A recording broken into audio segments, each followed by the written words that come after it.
Torcedor santista, melhor os times rivais tomarem cuidado, hein, que o Bilal Argelino do Santos tá vindo aí.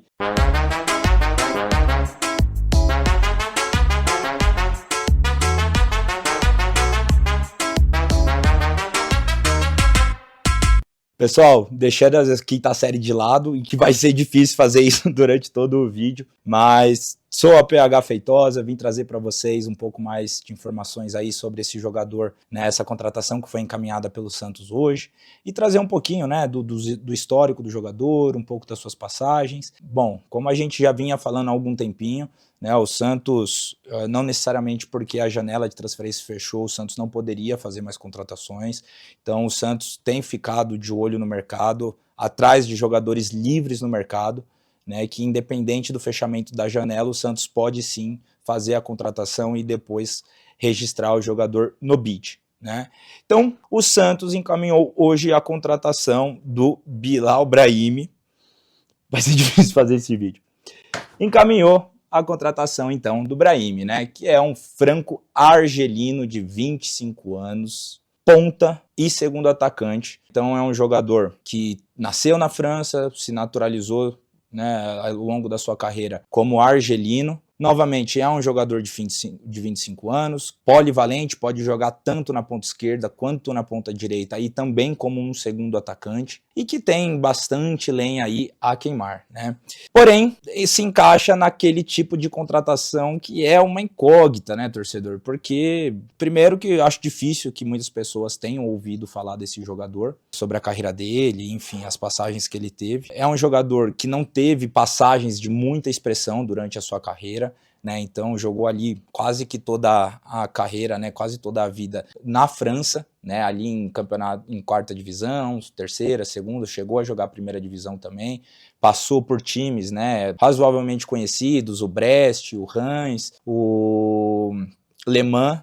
Caraca, meu francês tá nice. Inclusive, né, o Le Mans ali na temporada 19-20, foi a melhor temporada da carreira dele, a temporada de destaque. O time tinha acabado de subir da terceira para a segunda divisão. Ele fez ali uma temporada muito boa, onde ele atuou em 35 jogos, marcou 12 gols e deu 10 assistências, né? Então aí 22 participações e gols.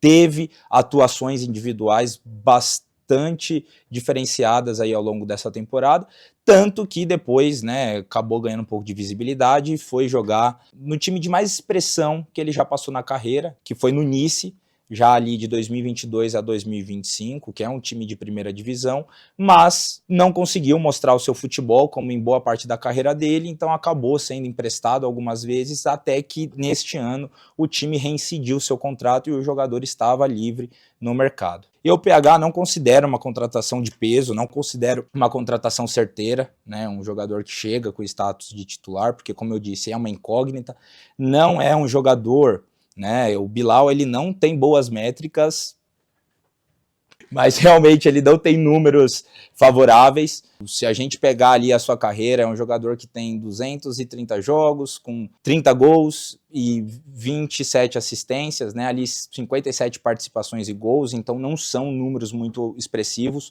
para um atacante, mas é um jogador que talvez aqui no futebol brasileiro possa sim dar certo, possa ter, né, ali uma sequência de jogos e quem sabe demonstrar o futebol que ele demonstrou no Le Mans ali, né, na temporada 19-20. É um jogador que, se a gente for olhar só para o highlights, né, só para os cortes, que aí vamos combinar, até eu com 3 cirurgias no joelho consigo parecer um bom jogador lá. Inclusive acho que eu vou tentar montar um filmezinho meu e quem sabe não dá certo a carreira de jogador. Mas, se a gente for olhar, né, pelos highlights, pelos vídeos dele, é um jogador sim que pode até impressionar. É um jogador habilidoso, é um jogador ali, eu não diria objetivo, porque quando a gente pensa em objetivo, a gente pensa num jogador que define rápido as jogadas, né, para um bom passe ou para uma boa finalização, para fazer o gol, dar uma assistência. Mas no objetivo diz o seguinte, ele não é um jogador que vai pegar a bola e querer ficar ciscando, ficar driblando. Lembra até um pouco a questão do Soteldo, né, dá um pouco de medo que ele tenha esse perfil parecido com o Soteldo, mas eu acho ele um pouco mais objetivo. né? Então é um jogador que, embora seja ali habilidoso, saiba fazer o drible, ele não tende a ficar enrolando e ciscando igual o Soteldo ficava. Ele tenta o passe, tenta o cruzamento, tenta o chute, o que já é um grande diferencial até para os atacantes que a gente tem hoje no elenco, né? Então sim, é um jogador habilidoso, é um jogador que finaliza bem, ele é ágil, embora seja um jogador alto aí de mais de 1,80, né? Mas é um jogador ágil, um jogador rápido, ali que sempre dá a opção de passe, mas, de novo, não tem os números ao seu favor, não é um jogador que historicamente participa ali diretamente de muitos gols, e também a gente tem a questão de que a gente fica um pouco inseguro quanto ao comprometimento tático dele, quanto à intensidade. Em alguns momentos da carreira dele, isso foi algo que preocupa um pouco, parece que ele se desliga ali muitas vezes do jogo, talvez não dá a importância necessária, né? Não leva a seriedade necessária no jogo, em todas as passagens que ele teve. Então eu acho que é algo sim que a gente também tem que se atentar. Então assim, torcedor, é um jogador, de novo, que é uma aposta. Se eu falar que eu fiquei feliz, que eu acho que foi uma boa contratação, eu estou mentindo. Isso não quer dizer que eu não vou torcer para que ele dê certo, não vou torcer para que ele jogue muito aqui. O Santos Futebol Clube está acima de qualquer coisa. Não é porque eu não gostei da contratação que eu não vou torcer ao máximo para que ele dê certo e para que ele possa ajudar o Santos. Então, torço sim. Acho que tem uma probabilidade sim de que ele possa ajudar, mas é algo arriscado, a gente está assumindo esse risco. Levando em consideração que é uma contratação de 1 ano, com a possibilidade de renovação de mais um, o Santos não está gastando nada, vai, né, arcar somente com o salário do jogador, eu acho que vale, pelo menos ali o risco de trazer, avaliar como ele vai se sair, né? Eu acho importante que foi um jogador aprovado também pelo Vojvoda, pelo Alexandre Matos, pelo scout do Santos, e a gente tem que confiar também, né, no histórico do Vojvoda, no histórico do Matos. Então, se eles ali entenderam que é um jogador que pode vir a colaborar, eu acho que a gente tem que se basear nisso, tem que se basear no copo meio cheio, sabe? Então vamos torcer sim, eu torço muito para que dê certo. Novamente, se for um jogador que vai vir para o Santos motivado, disciplinado, com vontade de alavancar a carreira dele e mostrar um futebol parecido, que embora na segunda divisão francesa, mas demonstrar um futebol parecido ali, eu acho sim que pode dar certo, ainda mais quando a gente olha também para a eficiência dos atacantes que nós temos hoje no Santos Futebol Clube. É um jogador que teve também seus destaques ali, né, no âmbito internacional, foi convocado 4 vezes para a seleção da Argélia, embora não tenha sido um jogador titular, embora ele não tenha tido participações e gols e assistências, também teve uma convocação para a seleção da Argélia, que até ali 2023 não era uma seleção ruim, né? A Argélia fez bons jogos, teve boas participações, inclusive em Copa do Mundo, né? Então eu acho que isso é um ponto positivo, de novo, aquele negócio de olhar para o copo meio cheio, né?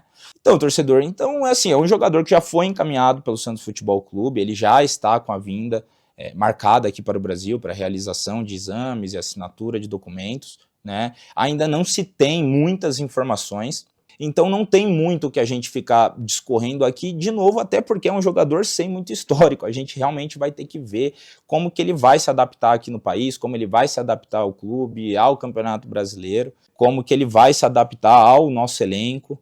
Eu entendo também que pesa um pouco a questão psicológica. A gente tem que levar em consideração que é um jogador que nunca jogou com jogadores de muita expressão. O que eu acho que isso pode ser muito positivo, a presença, a influência do Neymar ali na adaptação dele e para que ele possa desempenhar o melhor futebol dele, mas o que pode ser ruim também, a gente não sabe como que ele vai encarar essa responsabilidade ali de jogar ao lado do Neymar, de jogar num clube que é infinitamente maior e com mais história do que qualquer outro clube que ele passou na carreira. Mas se ele enxergar esse desafio, essa dificuldade, porque é uma dificuldade, como um desafio bom, né, como um desafio que ele quer cumprir, que ele quer dar esse passo na carreira dele, a gente, em tese, só tem a ganhar com isso. Eu sei que muitos de vocês vão comentar, né, mas para que vai atrás desse tipo de jogador se a gente tem vários jogadores na base? Concordo 100%. Para não falar 100%, concordo 90%. Eu acho que o Santos ele tem que se poupar um pouco dessas apostas, tentativas e erros, sabe? Trazer jogadores com salários que, embora, né, estejam livres, a gente não pague a transação, são jogadores que muitas vezes têm um salário pesado, né? Sendo que a gente tem aqui a melhor base do Brasil, né? Nós temos ótimos meninos aí da Vila que podem sim subir, que talvez sejam menos arriscado ainda do que trazer esses jogadores que não são muito conhecidos e que não têm muito histórico. Mas, na situação que nós estamos, eu acho que a gente tem que cobrar essa postura do nosso técnico, essa postura da nossa diretoria e do nosso clube de investir na base, dar oportunidades para a base. Mas, por outro lado, eu acho que toda ajuda é bem-vinda. Então, se a gente tem ali a condição de trazer o jogador, né, por um bom salário, estão fazendo um contrato aparentemente responsável, novamente, né, de 1 ano, com uma possível renovação de mais 1 ano, eu acho sim que vale o risco, porque querendo ou não, embora não tenha um currículo muito grande, embora não tenha passado por times de muita expressão, é um jogador que já tem a sua carreira no cenário profissional. Então é isso, torcedor. É uma incógnita, não sei se foi um acerto, mas eu gostaria que vocês pensassem dessa mesma forma, que, né, a gente tem que torcer para o Santos e tem que torcer para dar certo. Não vai adiantar a gente ficar, né, crucificando o cara, crucificando o Santos e criando um clima que só pode piorar, né, uma adaptação e talvez um bom futebol que ele possa vir desempenhar. Então vale muito mais a pena que a gente apoie, torcer para que dê certo, porque ele dando certo, o nosso time dá certo. Né? Isso é o mais importante, na verdade. Então é isso, torcedor. Conversa com a gente aí, comenta o que vocês acharam da vinda dele, quais são os riscos que vocês entendem da contratação, se tinha opções melhores no mercado, ou se vocês acham que vale a pena essa aposta aí. Deixem a opinião de vocês aí, vamos conversar. Curtam o vídeo, se inscrevam quem não é inscrito ainda. Se vocês puderem hypar o vídeo, vocês nos ajudam muito para que a gente possa alcançar mais pessoas, tá bom? Queria pedir também para que vocês deem uma força lá no Instagram, ph.cfeitosa, e no Instagram do canal, @canal Vem Pro Peixão. Beleza, torcedor? É isso, muito obrigado, até a próxima, grande abraço.